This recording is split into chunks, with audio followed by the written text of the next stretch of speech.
France ಮತ್ತೆ Britain ನಂತಹ ಪಾಶ್ಚಿಮಾತ್ಯ ಶಕ್ತಿಗಳು ಇದ್ದಕ್ಕಿದ್ದ ಹಾಗೆ ಸ್ವತಂತ್ರ ಪ್ಯಾಲೆಸ್ತೈನ್ ಅನ್ನ ಬೆಂಬಲಿಸೋದಕ್ಕೆ ಹೊರಟಿರೋದು ಯಾಕೆ? ಹೆಸರಿಗಷ್ಟೇ ಅದನ್ನ ಸ್ವತಂತ್ರ ದೇಶವಾಗಿಸಿ ಅದನ್ನ ನಿರಾಯುಧವಾಗಿಸೋದು ಪ್ಯಾಲೆಸ್ತೈನ್ ಪ್ರತಿರೋಧವನ್ನ ಸಂಪೂರ್ಣ ಮತ್ತೆ ಶಾಶ್ವತವಾಗಿ ಕಿತ್ತು ಹಾಕುವಂತ ಹುನ್ನಾರನ ಇದು. ಎಲ್ಲವೂ ಇಸ್ರೇಲ್ ನಡಿನಲ್ಲಿಯೇ ನಡೆಯುವಂತೆ ಮಾಡಿ ಪ್ಯಾಲೆಸ್ತೈನ್ ಭದ್ರತೆ, ಗಡಿಗಳು ಮತ್ತೆ ಆರ್ಥಿಕ ಭವಿಷ್ಯವನ್ನ ಇಸ್ರೇಲ್ ಮತ್ತೆ ಪಾಶ್ಚಿಮಾತ್ಯ ಹಿತಾಸಕ್ತಿಗಳಿಗೆ ಒಪ್ಪಿಸುವಂತಹ ಯೋಜನೆ ಇದಾಗಿದೆಯಾ?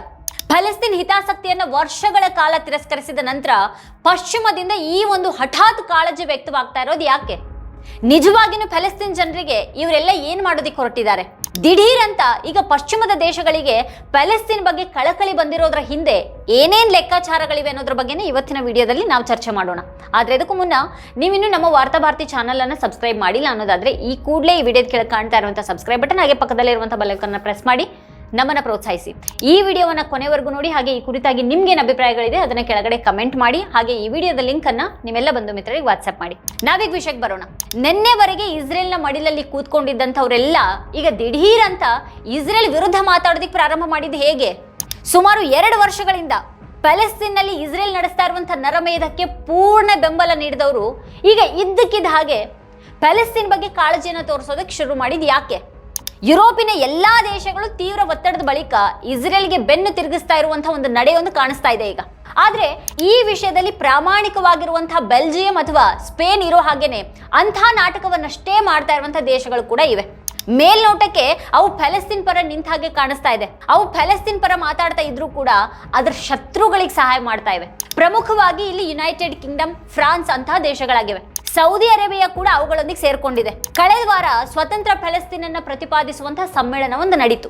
ಸೆಪ್ಟೆಂಬರ್ ವೇಳೆಗೆ ಇಸ್ರೇಲ್ ಯುದ್ಧವನ್ನ ನಿಲ್ಲಿಸದೇ ಇದ್ರೆ ಪ್ಯಾಲೆಸ್ತೈನ್ ಅನ್ನ ಸ್ವತಂತ್ರ ದೇಶ ಅಂತ ಗುರುತಿಸೋದಾಗಿ UK ಘೋಷಣೆ ಮಾಡಿತು. ಫ್ರಾನ್ಸ್ ಕೂಡ ಅದನ್ನೇ ಹೇಳ್ತು. ಹಾಗೆ ಕೆನಡಾ ಕೂಡ ಸಮ್ಮತಿಯನ್ನ ವ್ಯಕ್ತಪಡಿಸಿತು. ಈ ಜಂಟಿ ಹೇಳಿಕೆಗೆ ಖತರ್, ಸೌದಿ ಅರೇಬಿಯಾ ಸೇರಿದಂತೆ ಎಲ್ಲಾ ಮುಸ್ಲಿಂ ರಾಷ್ಟ್ರಗಳು ಸಹಿ ಹಾಕಿದ್ವು. ಅನೇಕ ಯುರೋಪಿಯನ್ ರಾಷ್ಟ್ರಗಳು ಕೂಡ ಅದರ ಭಾಗವಾಗಿದ್ವು. ಇಲ್ಲಿ ಮೊದಲನೇದಾಗಿ ಈ ಜಂಟಿ ಹೇಳಿಕೆಯಲ್ಲಿ ಅಕ್ಟೋಬರ್ 7ರಂದು ಹಮಾಸ್ ನಡೆಸಿದಂತಹ ದಾಳಿಯನ್ನ ಖಂಡಿಸಲಾಯಿತು. ಇದು ಯುರೋಪಿಯನ್ ರಾಷ್ಟ್ರಗಳ ಬೆಂಬಲವನ್ನ ಪಡೆಯೋದಕ್ಕಾಗಿರಬಹುದು ಅಂತ ಅನಿಸೋ ಹಾಗಿತ್ತು. ಆದ್ರೆ ಪರಿಣಿತರು ನೋಡ್ತಾ ಇರುವ ಪ್ರಕಾರ ಇದು ಬಹಳ ದೊಡ್ಡ ಪಿತೂರಿ ಅನ್ನೋದು ಸ್ಪಷ್ಟ ಆಗಿದೆ. ಪ್ಯಾಲೆಸ್ತೈನ್ ವಿರುದ್ಧ ಈ ಒಂದು ಪಿತೂರಿ ನಡೀತಾ ಇದೆ ಈಗ. ಅವರು ಸ್ವತಂತ್ರ ಪ್ಯಾಲೆಸ್ತೈನ್ ಬಗ್ಗೆ ಒತ್ತಾಯ ಮಾಡ್ತಾ ಇದ್ದಾರೆ. ಆದ್ರೆ ಅದರ ರೂಪುರೇಷೆ ಮಾತ್ರ ಬಂಟುಸ್ತಾನ್ ಕತೆ ಆಗಿದೆ.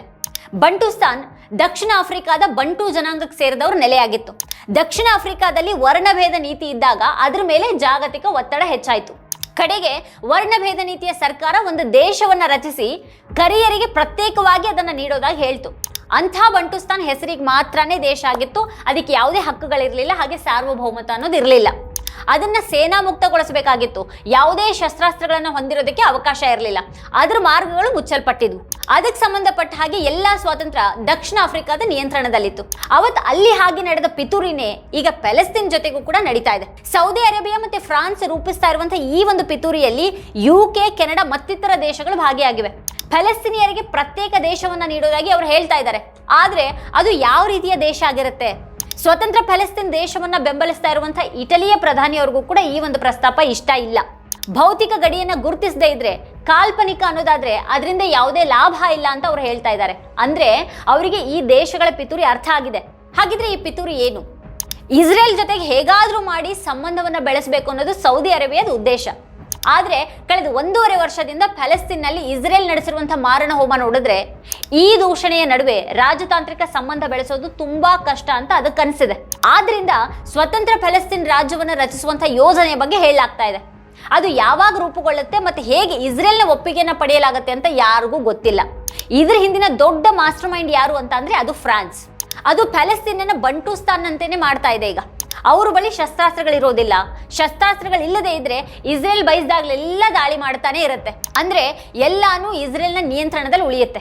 ಸರಕುಗಳು ಬಂದ್ ಹೋಗೋದು ಅಥವಾ ವ್ಯಾಪಾರ ನಡೆಯೋದು ಈ ಎಲ್ಲದರ ಮೇಲೆ ಅದು ಕಣ್ಣಿಡುತ್ತೆ. ಪ್ಯಾಲೆಸ್ತೈನ್ ಪ್ರತ್ಯೇಕ ದೇಶ ಆದ್ರೆ ಮತ್ತೆ ತನ್ನನ್ನು ತಾನು ರಕ್ಷಿಸಿಕೊಳ್ಳೋದಿಕ್ಕೆ ಶಸ್ತ್ರಾಸ್ತ್ರಗಳನ್ನ ಹೊಂದದೇ ಇದ್ರೆ ಇದೇ ನಡೆಯುತ್ತೆ. ಈ ಪಿತೂರಿ ಅಡಿಯಲ್ಲಿ UK, ಸೌದಿ ಅರೇಬಿಯಾ ಮತ್ತೆ ಫ್ರಾನ್ಸ್ ಈ ಒಂದು ಜಂಟಿ ಒಪ್ಪಂದಕ್ಕೆ ಸಹಿ ಹಾಕಿವೆ ಈಗ. ಆದ್ರಿಂದ ಈ ಪ್ರತ್ಯೇಕ ದೇಶದ ಹೆಸರಿನಲ್ಲಿ ಇಲ್ಲಿ ನಿಜವಾಗಿಯೂ ಏನ್ ನಡೀತಾ ಇದೆ ಅನ್ನೋದನ್ನ ಅರ್ಥ ಮಾಡ್ಕೊಳ್ಬಹುದು. ಅನೇಕರು ಇದನ್ನ ಈಗಾಗಲೇ ಅರ್ಥ ಮಾಡ್ಕೊಳ್ತಾ ಇದ್ದಾರೆ. ಹಮಾಸ್ ಸ್ವತಃ ಇದನ್ನ ವಿರೋಧ ಮಾಡಿದೆ. ನಾವು ಸ್ವತಂತ್ರ ದೇಶ ಆಗುವವರೆಗೆ ಶಸ್ತ್ರಾಸ್ತ್ರಗಳನ್ನ ತ್ಯಜಿಸುವುದಿಲ್ಲ ಅಂತ ಹಮಾಸ್ ಹೇಳಿದೆ. ಆದ್ರೆ ಫಲಸ್ತೀನ್ ಆಡಳಿತದ ಮುಖ್ಯಸ್ಥ ಅಬು ಮಜನ್ ಮೊಹಮ್ಮದ್ ಅಬ್ಬಾಸ್ ಇದಕ್ಕೆ ಒಪ್ಕೊಂಡಿದ್ದಾರೆ. ಅವರು ದೇಶವನ್ನ ಸೇನಾ ಮುಕ್ತಗೊಳಿಸೋದಕ್ಕೆ ಒಪ್ಕೊಂಡಿದ್ದಾರೆ. ಅಂದ್ರೆ ಅವರೀಗ ಹತಾಶರಾಗಿದ್ದಾರೆ. ಅವರಿಗೆ ಅವರ ಸ್ವಂತ ಹಿತಾಸಕ್ತಿಗಳನ್ನ ಹಾಗೆ ಅವರ ಆರ್ಥಿಕ ಹಿತಾಸಕ್ತಿಗಳನ್ನ ಪೂರೈಸಿಕೊಳ್ಳೋದು ಮುಖ್ಯ ಆಗಿದೆ. ಉಳಿದ ಫಲಸ್ತೀನಿಯರು ಎಲ್ಲಿಗೆ ಬೇಕಾದ್ರೂ ಹೋಗ್ಲಿ ಪರವಾಗಿಲ್ಲ ಅನ್ನೋಂಥ ಒಂದು ಧೋರಣೆ ಇದು. ಈ ನಿಟ್ಟಿನಲ್ಲಿ ಈಗಾಗಲೇ ಕೆಲಸ ನಡೀತಾ ಇದೆ. ಈಜಿಪ್ಟ್ ಹೆಚ್ಚಿನ ಸಂಖ್ಯೆಯ ಭದ್ರತಾ ಅಧಿಕಾರಿಗಳಿಗೆ ತರಬೇತಿಯನ್ನ ನೀಡ್ತಾ ಇದೆ ಅನ್ನುವಂಥ ಸುದ್ದಿ ಬಂದಿದೆ. ಯಾಕಂದ್ರೆ ಈಜಿಪ್ಟ್ ಅಂತಹ ದೇಶವನ್ನ ರಚನೆ ಮಾಡಬೇಕು ಅಂತ ಬಯಸುತ್ತೆ. ಆದ್ರೆ ಭದ್ರತಾ ಆಕಾಂಕ್ಷಿಗಳ ಮೇಲೆ ತನಗೆ ನಿಯಂತ್ರಣ ಇರಬೇಕು ಅಂತ ಅಂದುಕೊಳ್ಳುತ್ತೆ. ಅಂಥ ದೇಶ ಏನಾದರೂ ರಚನೆ ಆದ್ರೆ ಹಮಾಸ್ ಮತ್ತೆ ಅಂಥ ಗುಂಪುಗಳು ಅದರ ಮೇಲೆ ಯಾವುದೇ ನಿಯಂತ್ರಣವನ್ನ ಹೊಂದಿರಬಾರ್ದು ಅಂತ ಬಯಸಲಾಗ್ತಾ ಇದೆ. ಈ ಸಂಪೂರ್ಣ ಪಿತೂರಿ ಎಷ್ಟು ಮುಂದುವರೆದಿದೆ ಅಂತ ಅಂದ್ರೆ ದೇಶ ಇನ್ನೂ ರಚನೆ ಆಗದೇನೆ ಇಸ್ರೇಲ್ ಕೂಡ ಅಂಥ ಒಂದು ಭರವಸೆಯನ್ನ ನೀಡದೇ ಇರುವಾಗಲೂ ಸೆಪ್ಟೆಂಬರ್ ವೇಳೆಗೆ ಯುದ್ಧ ನಿಲ್ಲಿಸದೇ ಇದ್ರೆ ಸ್ವತಂತ್ರ ಫಲಸ್ತೀನನ್ನ ಗುರುತಿಸೋದಾಗಿ ಹೇಳಲಾಗ್ತಾ ಇದೆ.